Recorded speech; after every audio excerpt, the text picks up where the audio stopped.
SIR এর form ফিলআপে BJP নেতাকে গালিগালাজের অভিযোগ। এক্স স্যান্ডেলে কথোপকথনের অডিও প্রকাশ করলেন শুভেন্দু অধিকারী। তৃণমূলের পঞ্চায়েত সদস্য শেখ শাফিরুল হক এবং আমজাদ আলী খানের তরফে হুমকি দেওয়া হয়েছে বিজেপি নেতাকে, এমন অভিযোগ করেছেন বিরোধী দলনেতা। চন্দ্রকোনার মাংরুলে বিজেপি নেতাকে হুমকি দেওয়ার অভিযোগ করেছেন তিনি, যদিও অভিযোগ অস্বীকার করেছেন তৃণমূল নেতা আমজাদ আলী খান।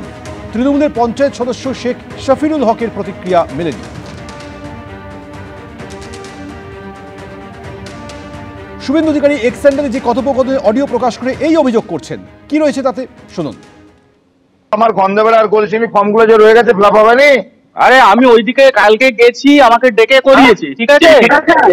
আমি ওইদিকে কালকে যখন যাচ্ছি আমাকে আদিবাসী পাড়ার ছেলেগুলো ডাকলো। তুমি ঢুকো না আদিবাসী পাড়া, এখন আমরা বসে আছি তো অপেক্ষা করে, আর গন্ধবেলায় ঢুকো। আচ্ছা ঠিক আছে, ঢুকো না। তুমি কত বড় বিজেপির নেতা হয়েছে বুঝাবো।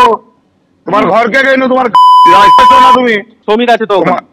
হ্যাঁ সমীর কে? সমীর আছে? সমীর ঘর থেকে বেরিয়েছে বলছি নি। আয়, তোর কত দম আছে দেখবো।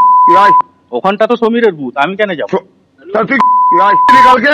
আরে আমি তো ওইদিকে যাচ্ছি, আমাকে সমীরের বুথ, সমীরের বাপের বুথ। তোর কত দম হয়েছে, দমটা ছুটাবো শালাবো। আয় তুই, তোর যদি না পাগুলো ভাঙতে পারে, তুই যাকে খুশি বল। বুড়ো বলছে মার খাবে তো, বাপ্পাকে কারো ক্ষমতা না, ওকে বাঁচে না। এজন্য হয়েছে বিজেপির বোলিং এ জানাইছো তুমি, না তুমি বড় দাদা হয়ে গেছো। যেটা করেছো কাল থেকে আজ পর্যন্ত তোমার ভয়ঙ্কর দিন আছে। তোমাকে আমি বলেছি, তোমার সামনে দাঁড়িয়ে আছি, আমার সামনে তোমার ভয়ঙ্কর। তুমি কত বড় বাপ্পা হয়েছো তোমাকে বুঝিয়ে দেবো। আচ্ছা, শুভেন্দু অধিকারী পোস্ট করা সেই অডিও ক্লিপ শুনলেন, যেখানে চন্দ্রকোনার মাংরুলে বিজেপি নেতাকে তৃণমূলের নেতা হুমকি দিয়েছেন বলে অভিযোগ করেছেন তিনি, এবং সেই সংক্রান্ত একটি অডিও ক্লিপ তিনি এক্স স্যান্ডেলে পোস্ট করেছেন।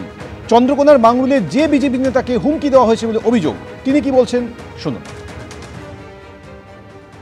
তো আমি গেছিলাম ওই ফর্ম ফিল আপ করতে। তো দুপুর অব্দি ফর্ম ফিল আপ করে যথারীতি বাড়িতে এসে চান খাওয়া করি। তারপর সন্ধ্যে থেকে শুরু হয় থ্রেড কল। বিভিন্নভাবে বিভিন্ন রকমভাবে থ্রেড কল শুরু হয়, এবং যার প্রমাণ রয়েছে ফোনেতেই, তার প্রমাণ রয়েছে। খণ্ডভাবে অকথ্য ভাষায় গালিগালাজ দেওয়া হয়েছে, তার সঙ্গে জীবন সংশয় করে দেবে এরকম ভাষায় কথা হয়েছে। এবং পেশাতে আমি একজন কেবিল অপারেটর, আমার কেবিলের উপরে পর্যন্ত অ্যাটাক হয়েছে। ওদের বক্তব্য হচ্ছে যে তোমার ফর্ম ফিল আপ করা যাবে না, তোমাদের কারোর এখানেতে এসে ফর্ম ফিল আপ করা যাবে না, এটা আমাদের এরিয়া, আমরা ফর্ম ফিল আপ করবো। শেখ শাফিরুল হকের প্রতিক্রিয়া মেলেনি, কিন্তু আর এক তৃণমূল নেতা আমজাদ আলী খান, তার বিরুদ্ধে অভিযোগ উঠেছে। তিনি কি বলছেন শোনাবো।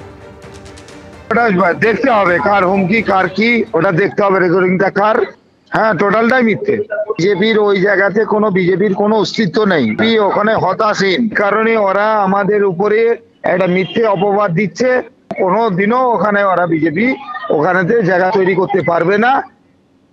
2026-এ মমতা বন্দ্যোপাধ্যায় মুখ্যমন্ত্রী হলে তবে আমাদের লড়াই থামবে। দীঘায় পুলিশ ওয়েলফেয়ার কমিটির কনভেনারের এই মন্তব্যে বিতর্ক। মন্তব্যের ভিডিও নির্বাচন কমিশনে পাঠানোর হুঁশিয়ারি দিয়েছেন সুকান্ত মজুমদার। মুখ্যমন্ত্রীর উন্নয়নমূলক কাজে শ্রদ্ধা রেখে এমন মন্তব্য সাফাই তৃণমূল বিধায়ক অখিল গিরির।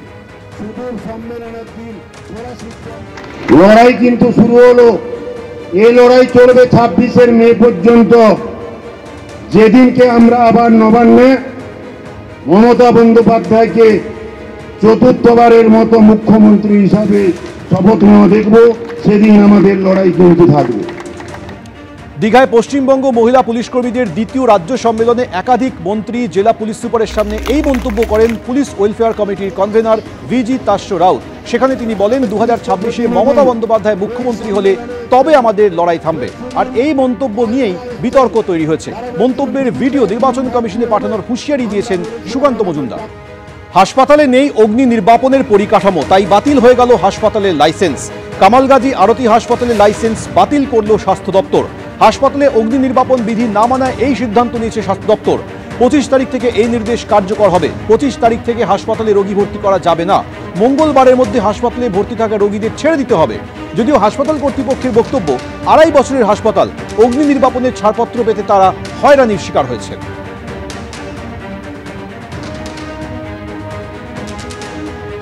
ফায়ারের অ্যাপ্লিকেশন অ্যাপ্লাই করাও আছে। আমাদের সি লাইসেন্স আপনাদের 2027 অবধি রিনিউ করা আছে, ঠিক আছে।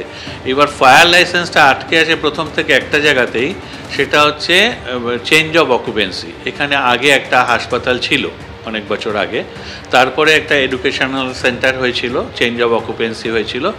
এডুকেশনাল সেন্টারের পরে আমরা এখন যে হাসপাতাল খুলেছি সেই চেঞ্জ অফ অকুপেন্সিটা আমাদের মিউনিসিপ্যালিটি কিছুতেই দিচ্ছে না। তাদের বক্তব্য হচ্ছে ফায়ারের থেকে আগে এনওসি নিয়ে আসুন, তারপরে আমরা দেব। এবার ফায়ারের অফিসারের সাথে আমরা কথা বলেছি, আমাদের এটা হাসপাতালটা যদি নতুন হাসপাতাল হতো সেখানে আমরা আগে ফায়ারের ড্রয়িং অ্যাপ্রুভ করতাম, তারপরে মিউনিসিপ্যালিটি দিত। কিন্তু এটা তো এক্সিস্টিং বিল্ডিং, তো এটার তো আগে রাজপুর সোনারপুর মিউনিসিপ্যালিটি দেবে স্যাংশন, যে চেঞ্জ অফ অকুপেন্সিটা দেবে, দিলে আমরা ফায়ারের এনওসি দিয়ে দেবো। জানিয়েছি, চিঠি দিয়ে জানিয়েছি সমস্ত কিছুকে, সব ডিপার্টমেন্টকে জানানো। এবিপি আনন্দ, এগিয়ে থাকে, এগিয়ে রাখে।